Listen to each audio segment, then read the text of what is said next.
കുഴപ്പമില്ല, ഞങ്ങളെ കണ്ട അനുഭവമാണ്. ഒൻപതാം ക്ലാസ്സുകാരിയ ഒരു കുട്ടിയുടെ കട്ടിലിനടിയിൽ 3 ദിവസമായിട്ട് അവന്റെ കാമുകൻ ഒളിച്ചിരിക്കുകയാണ്. ആ കുട്ടിയുടെ +1 പഠിക്കുന്ന ആ കുട്ടിയുടെ ചേട്ടത്തിക്ക് അറിയാമായിരുന്നു ഈ സംഭവം. എന്നിട്ട് പോലും അമ്മ അറിഞ്ഞില്ല, രണ്ടാമത്തെ നിലയിൽ. അപ്പോൾ 3 ദിവസം കഴിഞ്ഞപ്പോഴാണ്. അതെ, വളരെ സൂക്ഷിക്കേണ്ട കാലത്താണ് നമ്മൾ ജീവിക്കുന്നത്. ഇപ്പോൾ 3 ദിവസമായിട്ട് ആ ഒരു കാമുകൻ ഒരു പെൺകുട്ടിയുടെ കൂടെ കട്ടിലിനടിയിൽ ഒളിച്ചു കഴിഞ്ഞു എന്ന് പറയുമ്പോൾ ആ വീട്ടുകാർ എന്തുമാത്രം ശ്രദ്ധ കൊടുക്കേണ്ടതെന്നുള്ളതിൽ നിന്ന് മനസ്സിലാക്കാം. അമ്മ എന്തുമാത്രം ശ്രദ്ധ കൊടുക്കുന്നുണ്ടെന്ന് മനസ്സിലാവും. കാര്യം പ്രേമമൊക്കെ നല്ലതാണ്, അതിനൊക്കെ ഒരു ടൈമിങ് കാര്യങ്ങളും ഉണ്ട്.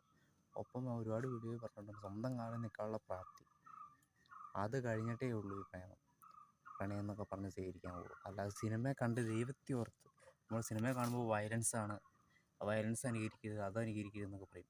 പ്രണയം അനുകരിക്കുന്ന ആരും പറയും. മിക്ക ആൾക്കാരുടെ അത് തന്നെയാണ്.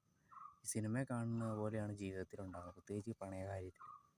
അത് വളരെ വളരെ തെറ്റാണ്. പ്രണയം നഷ്ടപ്പെട്ടു പോകുമ്പോൾ എല്ലാം നഷ്ടപ്പെടുന്നു, പ്രണയം ജയിക്കുമ്പോൾ അവനെല്ലാം കിട്ടുന്നതായിട്ടും ഒക്കെ സിനിമയെ കാണിക്കുന്നുണ്ട്. അത് ജസ്റ്റ് ഒരു സിനിമ 2.5 മണിക്കൂറുള്ളൂ. നമ്മുടെ ജീവിതം 2.5 മണിക്കൂറല്ല. നമ്മളെ ആയുസ് എത്രത്തോളം ഉണ്ടോ, എത്രത്തോളം ജീവിക്കാൻ പറ്റും, അത്രത്തോളം ഉള്ളൊരു നീണ്ട ഒരു സീരീസ് എന്ന് പറയാം, ബ്രഹ്മാണ്ഡ സീരീസ് എന്ന് പറയാം. സിനിമയല്ല, ബ്രഹ്മാണ്ഡ സീരീസ് എന്ന് വേണമെങ്കിൽ പറയാം. അപ്പോൾ ഈ സീരീസ് പോലുള്ള ജീവിതത്തെ കുറച്ച് സീരിയസ് ആയിട്ടൊക്കെ എടുക്കണം.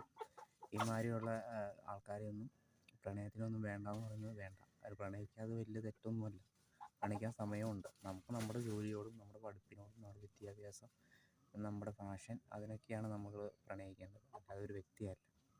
തീർച്ചയായിട്ടും പ്രണയിക്കേണ്ട സമയമുണ്ട്. തീർച്ചയായിട്ടും തനിക്ക് നിൽക്കാൻ പറ്റും. തനിക്ക് ഇപ്പോൾ ഒരുപാട് ചതിയുള്ള സമയമാണ്. സൗഹൃദത്തിലാണ്, ഫ്രണ്ട്ഷിപ്പിലാണ് ഏറ്റവും കൂടുതൽ ചതി വരുന്നത്.